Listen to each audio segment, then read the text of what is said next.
fa anisany Andrasan'ny maro kosa moa ankehitriny ny famoahana amin'ny fomba ofisialy ny voka-pifidianana solombavambahoaka izay notanterahana ny volana desambra lasa teo. Fantatrary fa ny alakamisy ho avy izao no anaovana ny lanonana ofisialy hamoahana izay voka-pifidianana solombavambahoaka izay tanterahana ny anivon'ny fitsarana manokana misahana ny fifidianana na ny CES izany.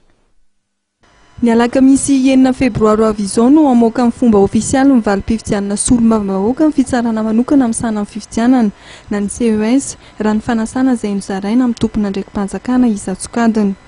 Ny atoandro teo raha nandalo teny toerana mpanohy gazetinay dia mbola ao anaty fivoriana tanteraka ireo mpikambana eo anivon'ny CES itsy Amboda. Raha ny tsy litsofina re dia tsy nitsahatra ny asa ary nikirakira ireo fitoriana tonga eny am-pelatany an'izy ireo ity fitsarana any afaka manapaka ny momba voka-pifidianana nandritra ny farany herinandro teo.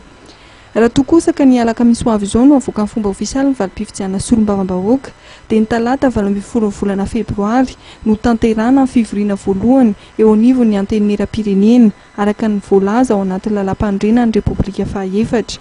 Ny anjin'ny fahavalon'ny fitopolon'ny lalam-pandrenana dia manambara fa manatanteraka fivoriana manokana ny antenimieram-pirenena ny talata faharoa aorian'ny famoahana ny fomba ofisialy ny voka-pifidianana. Fivoriana izay ametrahana ny birao maharitra sy ny vaomery isan-tsokajiny eo anivon'ity androm-panjakana ity raha ny voasoratra trano eo anatin'ny lalam-pandrenana.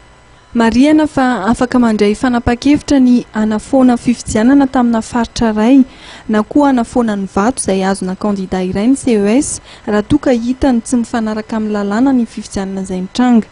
Raha ny fantatra teto dia tsy hisy ny fanafoanana manontolo ny fifidianana manerana Madagasikara izay tanterahana ny 20 volana desambra.